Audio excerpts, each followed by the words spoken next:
The massive alien ship hung in Earth's orbit like a dark cloud blocking out the stars. Captain Tom Miller stood at the United Nations podium, his blue uniform crisp and neat as he addressed the gathered world leaders. His job today was simple but unprecedented. He had to explain humanity's first contact with an alien race that called themselves the Hunters. "Ladies and gentlemen," Tom began, his voice steady despite his racing heart, 3 days ago, their ship entered our solar system. They are what we might call apex predators, evolved from pack-hunting creatures on their homeworld. They see themselves as the greatest hunters in the galaxy. The room filled with worried whispers. On the massive screen behind Tom, images from the first communication showed the Hunters, tall, muscular beings with sharp claws and rows of teeth that would make Earth's deadliest predators look tame in comparison. "They've conquered or hunted to extinction 17 different civilizations," Tom continued. "Now they've found us. But here's the interesting part, they didn't immediately attack. They're intrigued by us. You see, in all their travels, they've never encountered another predator species that achieved spaceflight." Tom pulled up new images, human history, from ancient spears to modern weapons. "Like them, we evolved from hunters. We're the only other predator species they've met who developed technology instead of remaining purely focused on hunting. They want to evaluate us." He took a deep breath before delivering the key point. "They've accepted our invitation to a diplomatic dinner at the UN headquarters next week. They want to understand how we hunt, how we fight, and most importantly, how we eat." The room erupted in chaos. Someone shouted about the risk of hosting creatures that had destroyed entire civilizations. Another voice argued that refusing could be seen as a sign of weakness. Tom raised his hand for silence. "We have one advantage that those 17 other civilizations didn't have. We understand predators. We are predators. And maybe, just maybe, that's exactly why we need to do this. Not with fear, but with the confidence of a species that climbed to the top of its own world's food chain." As the debate raged on, Tom looked at the final image on the screen, an artist's rendering of the planned diplomatic dinner. Humans and hunters seated together at the same table, about to share a meal. It would either be the beginning of an unprecedented alliance or the prelude to humanity's greatest challenge. Either way, Earth's apex predators were about to host dinner for the galaxy's apex predators. And if there was one thing humans knew how to do, it was turn a meal into a statement of power. Tom smiled slightly. The Hunters thought they were coming to evaluate humanity. They had no idea they were about to be evaluated themselves. The week before the diplomatic dinner flew by in a blur of activity. Deep in the UN building's upgraded kitchen, head chef Mike Brown wiped sweat from his forehead as he studied the detailed analysis of hunter biology that the aliens had shared. His team had been chosen for what might be the most important meal in human history. "Their teeth can crush bone like it's candy," Mike muttered, looking at his sous chef, "but that's exactly what we're going to use to our advantage." He pointed to the ancient cookbook on his tablet, one filled with recipes from cultures around the world that used every part of the animal, bones and all. Meanwhile, in another part of the building, Captain Tom Miller met with Dr. Jane Wilson, Earth's leading expert in predator behavior. She spread out photographs of Earth's apex predators across the table: lions, wolves, bears, and ancient human hunting parties. "The key," Jane explained, tapping a picture of wolves sharing meat, "is that predators respect proper eating etiquette within their social groups. We need to show them we have our own sophisticated hunting and eating culture." Tom nodded, remembering his own military training about showing strength through discipline. "So we demonstrate that we're civilized predators, not just savage hunters." The security team transformed the dining hall into a subtle display of human hunting history. Ancient spears and modern hunting tools lined the walls, each cleaned and positioned to tell humanity's story without seeming threatening. The lighting was carefully adjusted to be bright enough for human comfort but dim enough to accommodate the hunter's sensitive eyes. What the hunters didn't know was that every piece of silverware had been carefully weighted and balanced. They could serve as weapons if needed. Every water glass was made of reinforced material that could serve as an improvised shield. The chairs, while comfortable, were positioned to allow quick movement. Even the table itself was designed to flip up as a barrier. But the real secret weapon was the menu itself. Mike and his team had created dishes that would showcase humanity's mastery over fire, the tool that had set humans apart from every other predator on Earth. The courses would tell the story of human evolution through food, from raw meat to sophisticated cooking techniques that no other species had mastered. The night before the dinner, Tom stood in the empty dining hall, mentally rehearsing every detail. A message from the hunter ship had arrived earlier. They were impressed that humans wanted to share a hunt before the meal. They didn't realize that cooking was humanity's way of hunting raw ingredients and transforming them into something more. Let them think they're the only ones evaluating something tomorrow, Tom said to himself, straightening a fork that was slightly out of place. Every predator underestimates humans at first. That's always been our advantage. In the kitchen, Mike put the finishing touches on his preparation lists. Tomorrow's dinner would start with dishes that seemed simple but carried deep meaning. Each course would demonstrate how humans had evolved from mere hunters into creatures who could transform their prey into art. The hunters were coming to dinner expecting to meet fellow predators. Instead, they would meet predators who had become something more, creators, artists, and innovators who still carried their hunting instincts but had learned to express them in uniquely human ways. As the sun set on the last day of preparation, the hunter ship's lights could be seen glowing in the night sky. Tomorrow would determine if humanity had earned its place among the stars not through force, but through the power of a perfectly planned meal. The moment had arrived. 3 hunter representatives stood in the UN building's grand entrance, their massive frames making the human security detail look small in comparison. Their dark scales shimmed under the lights, and their claws clicked against the marble floor as they walked. The lead hunter, who called himself First Hunter, towered over Captain Tom Miller by at least 2 feet. His yellow eyes scanned everything with predatory precision. Behind him, Second Hunter and Third Hunter moved with the fluid grace of born killers, their bodies coiled with barely contained power. "Welcome to Earth," Tom said, maintaining direct eye contact, a gesture the hunters had indicated showed respect among predator species. "We're honored to share our hunting traditions with you." First Hunter's jaw clicked, their version of a formal greeting. "We are curious," he said through the translator device, about how creatures so small became the dominant species of this world. As they walked to the dining room, Tom noticed how the hunters studied the weapons on display. Their posture changed slightly, more alert, more interested. They recognized the tools of fellow hunters, even if the designs were alien to them. The dining room doors opened to reveal a scene carefully crafted to impress. The table was set with gleaming silverware, each place setting a subtle demonstration of human precision. The walls displayed digital scenes of Earth's greatest predators in action, lions taking down prey, wolves hunting in packs, and ancient humans using tools to bring down mammoth. Chef Mike stood ready with his team as the hunters took their seats. The chairs, specially reinforced for their weight, didn't even creak. First Hunter examined the strange metal tools before him with obvious curiosity. "The first course," Tom announced, "is a tribute to our shared origins as hunters." The servers brought out the appetizer, a carefully crafted dish that looked completely raw but had been subtly treated with citrus acids. The meat was arranged to resemble a fresh kill, complete with a light sauce that mimicked blood but was actually a complex reduction that took days to prepare. First Hunter's nostrils flared at the scent. "You serve uncooked meat? Like proper hunters?" "Take a bite," Tom suggested, maintaining his calm smile. "Tell us what you think."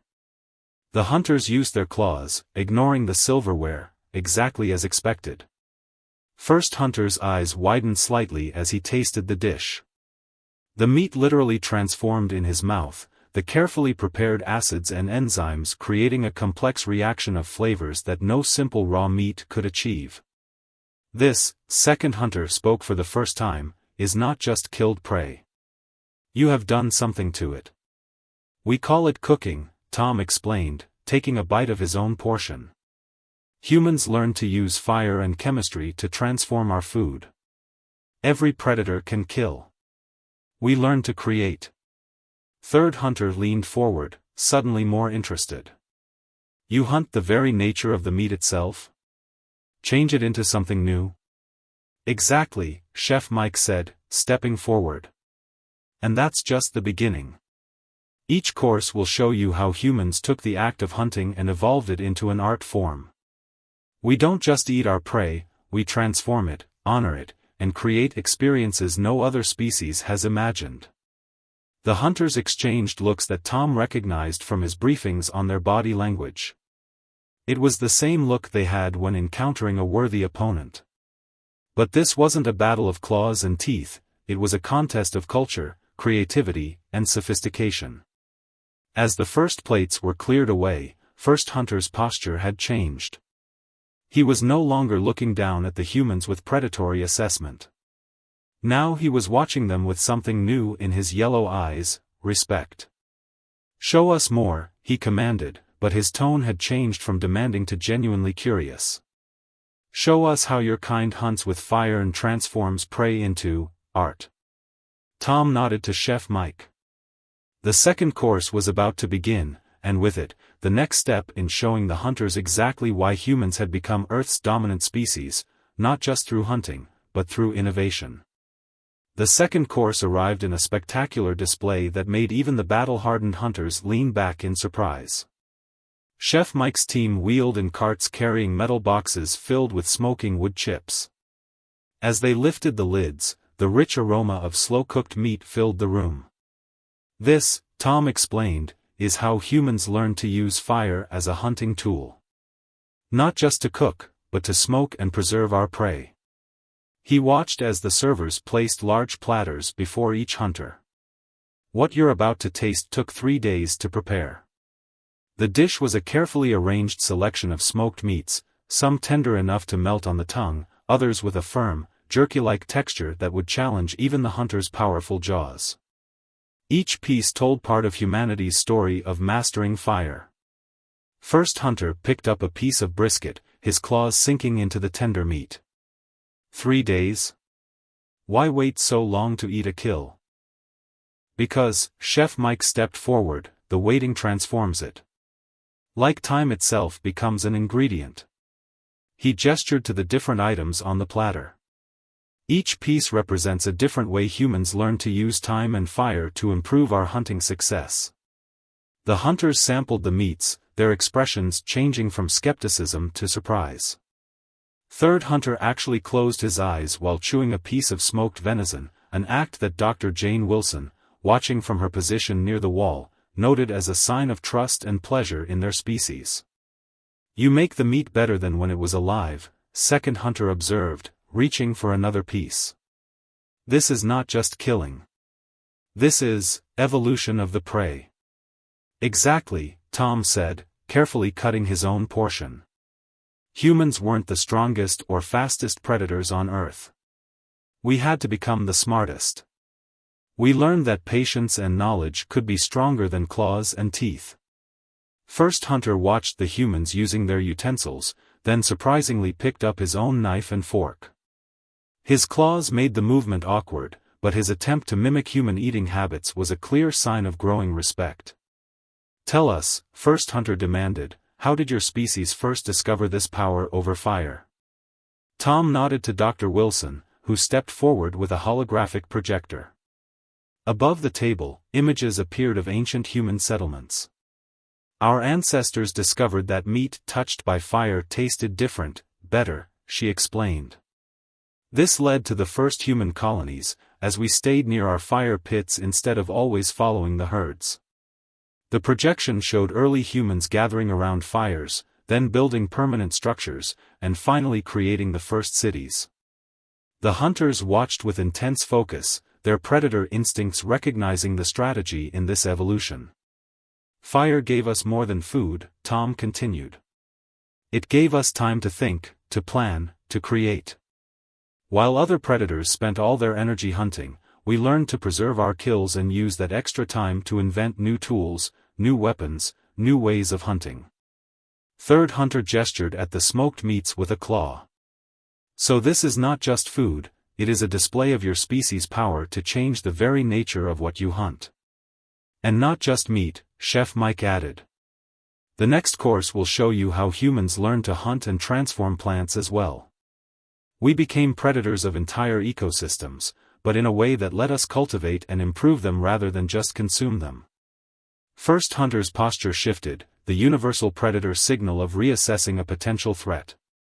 But there was something else in his bearing now, genuine admiration. These small, seemingly weak humans had shown him something his species had never considered. They had proven that true predatory skill wasn't just about the kill, it was about mastery over the very essence of prey. As the servers cleared the platters, preparing for the next course, the atmosphere in the room had changed. The hunters were no longer merely humoring a lesser species. They were witnessing something unprecedented in their galactic conquests, predators who had evolved beyond the simple act of hunting into something far more sophisticated and, potentially, far more dangerous. The next course arrived under glass domes filled with aromatic smoke.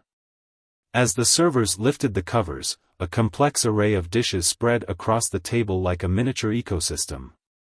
Each plate contained not just meat, but carefully prepared vegetables, grains, and fruits, all arranged to tell the story of human agriculture. What you see before you, Tom announced, represents humanity's greatest hunting achievement. We learned to hunt not just animals, but entire environments. First hunter's eyes narrowed at the colorful display.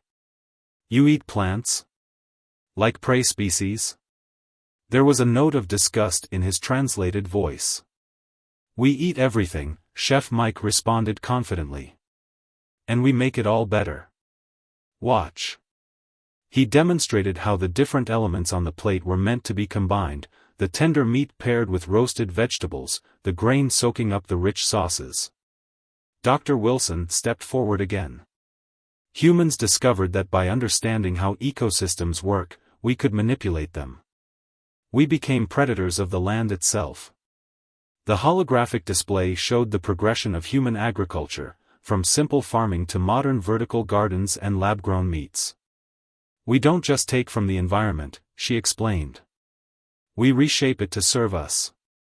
Third hunter cautiously sampled a roasted vegetable, his expression changing from skepticism to surprise. This is not like any plant matter I have consumed before. Because we hunted its DNA through selective breeding, Tom explained. Over thousands of years, we transformed wild plants into something more nutritious, more flavorful. We became predators of genetics long before we understood what genes were. Second hunter was studying the grain portion of his plate. You hunt the smallest prey, the very seeds of plants, and multiply them millionfold? Exactly, Chef Mike said. A single grain of wheat, properly cultivated, can feed hundreds. We learned to hunt through multiplication rather than just through killing. The hunters were now fully engaged in trying each element of the course, their initial reluctance forgotten in the face of these new flavors and concepts. Their species had always seen plants as something prey ate, they had never considered them as another resource to be hunted and improved. First hunter combined the elements as demonstrated, then went still, a predator's sign of intense focus. This combination, it creates something new. Something that did not exist in nature. That's the key to human hunting, Tom said, his voice carrying quiet pride. We don't just take what exists. We create new things. We combine. We improve. Every dish tonight is something that nature alone could never produce. The holographic display showed modern Earth, its carefully managed farms, its preserved wilderness areas, its restored ecosystems. We learned to hunt sustainably, Dr. Wilson added. A true apex predator doesn't destroy its hunting grounds. It maintains them. This concept visibly struck the hunters. Their own history of consuming and moving on suddenly seemed primitive compared to humanity's sophisticated management of resources. Your hunting grounds. First hunter spoke slowly, they become more fertile, more productive under your predation? Because we understood a fundamental truth, Tom replied. The greatest predator isn't the one who kills the most. It's the one who ensures there will always be prey, always be resources, always be something new to hunt and improve. The hunters exchanged glances, their earlier arrogance replaced by thoughtful consideration. They had conquered 17 civilizations of prey species, but they had never encountered predators who had evolved so far beyond the simple act of hunting. As the plates were cleared for the next course, First Hunter's translator crackled with a new tone, one of genuine curiosity rather than mere assessment. Tell us more about how you hunt through creation rather than destruction. This is a predator strategy we had not considered possible. The humans in the room shared knowing looks. The hunters had come to judge humanity's worth as predators, but they were beginning to realize they might be the ones with something to learn. Dish tonight is something that nature alone could never produce. The holographic display showed modern Earth, its carefully managed farms, its preserved wilderness areas, its restored ecosystems. We learned to hunt sustainably, Dr. Wilson added. A true apex predator doesn't destroy its hunting grounds. It maintains them. This concept visibly struck the hunters. Their own history of consuming and moving on suddenly seemed primitive compared to humanity's sophisticated management of resources. Your hunting grounds. First hunter spoke slowly, they become more fertile, more productive under your predation? Because we understood a fundamental truth, Tom replied. The greatest predator isn't the one who kills the most. It's the one who ensures there will always be prey, always be resources, always be something new to hunt and improve. The hunters exchanged glances, their earlier arrogance replaced by thoughtful consideration. They had conquered 17 civilizations of prey species, but they had never encountered predators who had evolved so far beyond the simple act of hunting. As the plates were cleared for the next course, First Hunter's translator crackled with a new tone, one of genuine curiosity rather than mere assessment. Tell us more about how you hunt through creation rather than destruction. This is a predator strategy we had not considered possible. The humans in the room shared knowing looks. The hunters had come to judge humanity's worth as predators, but they were beginning to realize they might be the ones with something to learn. The next course arrived with theatrical timing, the lights dimmed slightly as servers wheeled in glowing containers of liquid nitrogen. Chef Mike stepped forward, his movements precise and confident as he prepared to demonstrate molecular gastronomy. Now, Tom announced, we show you how humans learn to hunt the very molecules of food themselves. The hunters watched, transfixed, as Chef Mike began his performance. Using specialized tools, he transformed liquids into solids, turned sauces into powders, and created bubbles that burst with intense flavors. Each item was a demonstration of human mastery over matter itself. Your species hunts the invisible? Third hunter asked, watching as a frozen sphere melted on his tongue, releasing a burst of complex flavors. We hunt everything, Dr. Wilson explained. From the largest animals to the smallest particles. We learn to break down food into its basic components and rebuild it in new ways. The holographic display showed the progression of human food science, from basic chemistry to advanced molecular gastronomy. First Hunter leaned forward, his predatory instincts engaged by this display of absolute control over prey. But this is not just about food, Tom continued. This represents humanity's approach to everything. We take things apart, understand them, and create something new. We've done it with atoms, with genes, with light itself. Chef Mike demonstrated another technique, using a specialized tool to create a dish that seemed to defy gravity. Every tool humans created for cooking led to other discoveries. The pressure cooker helped us understand steam power. Food preservation taught us about chemistry. Even space travel benefited from our knowledge of how to transform food. Second hunter sampled a dish that changed flavors as it was eaten. Your species turns hunting into science. Science, art, culture, everything, Tom replied. We never stopped being predators. We just learned to hunt in ways no other species imagined possible. First hunter had been quietly observing, but now he spoke with new understanding. Your weapons on the walls, they are not just your history. They are a warning. Tom met his gaze steadily. They're a reminder. Every tool humans created for hunting eventually became something more. Spears became spaceships. Fire became fusion reactors. Preservation techniques became computer memory. The room grew quiet as the implications sank in. The hunters had come expecting to find clever prey or perhaps fellow hunters. Instead, they had found predators who had transcended the traditional meaning of the word. The 17 civilizations we conquered, First Hunter said slowly, they fought with weapons. But you would fight with creation itself. We prefer not to fight at all, Tom replied calmly. That's another thing predators learn, when to use power and when to show restraint. Real strength isn't about destroying. It's about having the power to destroy and choosing not to. Chef Mike began preparing the final course, his movements now carrying extra meaning. Every precise cut, every carefully controlled chemical reaction, demonstrated humanity's evolution from simple hunters to masters of matter and energy. Your entire civilization, Third Hunter observed, is built on hunting. Not just for food, but for knowledge, for understanding, for progress. Exactly, Dr. Wilson confirmed. Every human achievement came from our predatory nature, our drive to chase, to understand, to master. But we learned to hunt ideas, possibilities, and potential instead of just prey.